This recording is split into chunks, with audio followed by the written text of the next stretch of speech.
Hey gang, thanks for joining me. Here we are with another wonderful meal combination. This is a meat lovers combination. It walks you all through great proteins and starts off the meal right. It's from the International Paleo Recipe Cookbook, and these are the recipes I've chosen to put this meal together. This first appetizer is the crispy chicken nuggets. Wonderful, succulent pieces of chicken encased in a crispy curry. It's beautiful. You get it in your mouth, crunch, crunch, tender. Mwah. Wonderful pieces of chicken. Then we're going to move into a really cool salad. The salad is the Ting Key West shrimp and avocado salad. And the great thing about this salad is that you have the tanginess of the shrimp and the creaminess of the avocado, and they really just, that creamy savory combination is to die for. And we're going to move right into the entree because it prepares you really well to get into this beautiful steak tenderloin. A grilled steak tenderloin served with portobello mushroom caps and then garnished with a grilled scallion. I've chosen steamed broccoli for this one, so you're going to see me add all that to the plate. I'm going to walk you through it. It's step-by-step instructions on how to make this wonderful main course. So let's get in my test kitchen right now and let's make ourselves a grilled steak tenderloin with portobello mushroom caps. All right, folks, let's get started. Here we go. This is our tenderloin of beef with portobello caps. We're going to make a portion here for two. So this is dinner for two. Here we go. We've got fresh ground pepper, 1 tablespoon. 1 tablespoon of dehydrated garlic. This has some dehydrated herbs in it as well. That's okay. Just make sure there's no salt if you can't have salt. This is an option. Teaspoon of kosher salt. If you don't want to use it, omit it. This is a teaspoon of cayenne pepper. Cayenne pepper. You're going to love that. All right, I got big Florida broccoli because I'm going to serve that as my vegetable with the dish today. I've got some small peppers that I'm going to roast with the mushroom caps. And I've got 2 scallions that I'm also going to roast with the mushroom caps. And then 2 6-ounce tenderloin choice, because that's how I roll. Choice beef tenderloins. They're about 6 ounces a piece.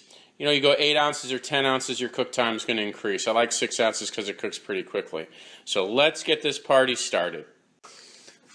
Okay, first thing I'm going to do is I'm going to go ahead and get my prep out of the way. So we're going to prep these mushroom caps. We're going to prep the broccoli. We're going to prep the scallions. Okay, so as you can see, I've broken the broccoli up into florets. You know, hand size. That's not a big deal. As long, well, I should say bite size. Real small ones like that, don't go any smaller than that because they're just going to break up. I left the peppers alone because we're going to use those on the grill. Trimmed all the dead skin off of the scallion, trimmed the end off, took the rest of the dead leaves off, made sure it's nice and clean, so we're good there. And then with the mushrooms, I wanted to walk you through this real quick. I took some of the olive oil and I put some of it, as you can see, on the gills of the mushroom. I also removed the lid like this. You can just wiggle it off and it'll come right off. Then what I'm going to do is I'm going to take a little bit of the garlic, the dried garlic, and I'm going to put it onto the mushroom cap like so. Okay? Very important. I'm also going to take just a little bit of the pepper and do the same. And then just a little bit of the salt if you're going to use salt. I use kosher salt because it's not iodized. It's a lot healthier. It melts a lot quicker and it's a lot less intense in the flavor as well as in the sodium. So, but again, if you don't want to use salt, don't do it. So that's the prep work. We're done with that now. We're going to move on to seasoning the steak.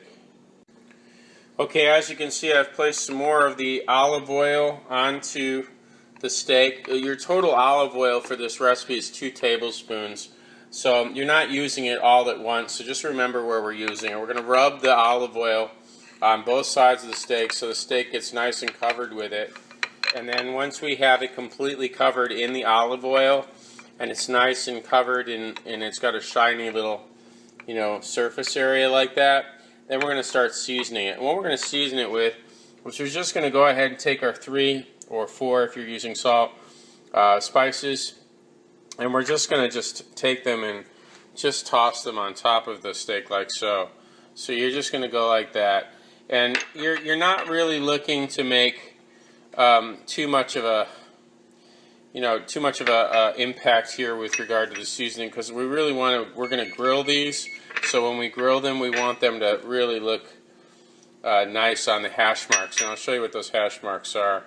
So now that I've gotten the seasoning on the one side of the steak, I'm just going to simply turn it over and do it again on the other side. Okay, now what we're going to do is we're going to go ahead and address one of the vegetables, because the rest is all going on the grill. We're going to take the broccoli, and you can see I can have a perforated pan there. You can also dip it in boiling water with some tongs.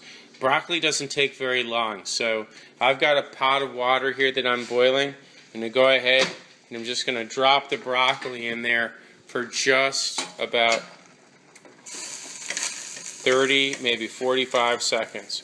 And I might use a spoon and stir it around a little just to get, it acclimated to the water. But I really don't want this staying in there for much longer than just coloring that. You see how everything's going dark green there? It's just a beautiful color.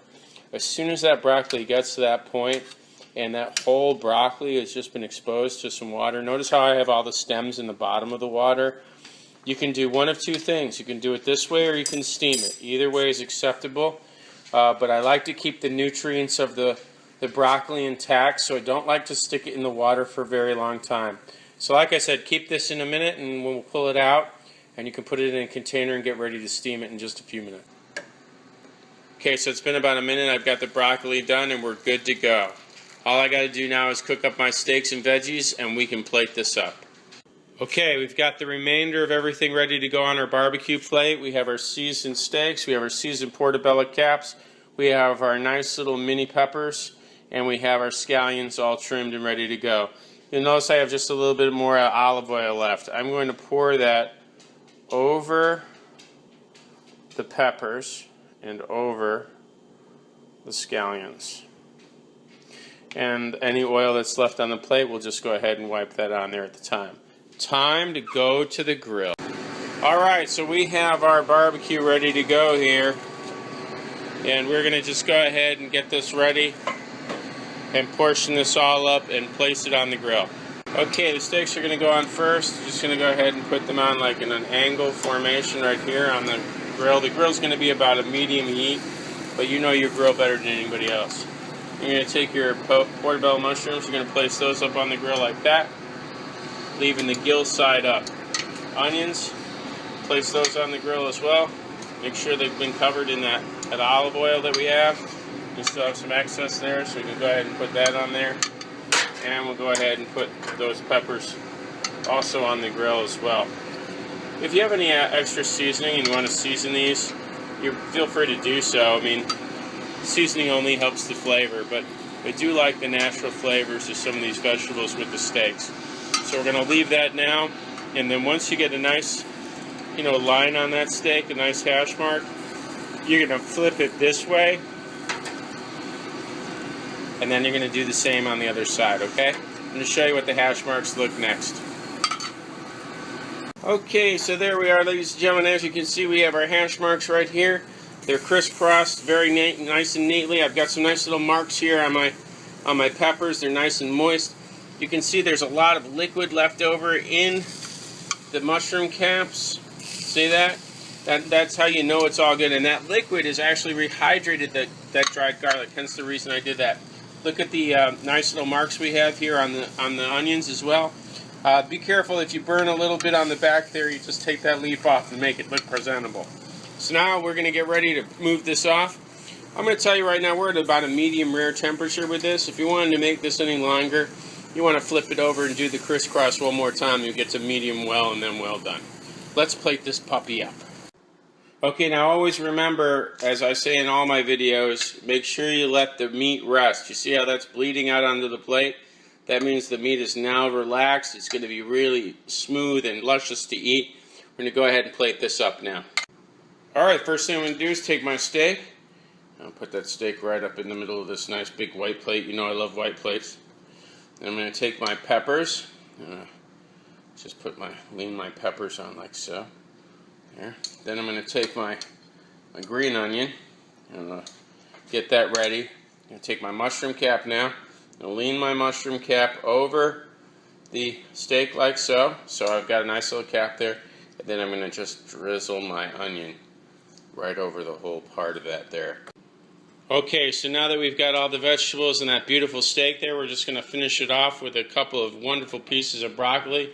We're going to put those on top of each other like so and make it look really, really lifted. And there you have it, ladies and gentlemen, a tenderloin of beef with portobello mushroom cap. Delicious.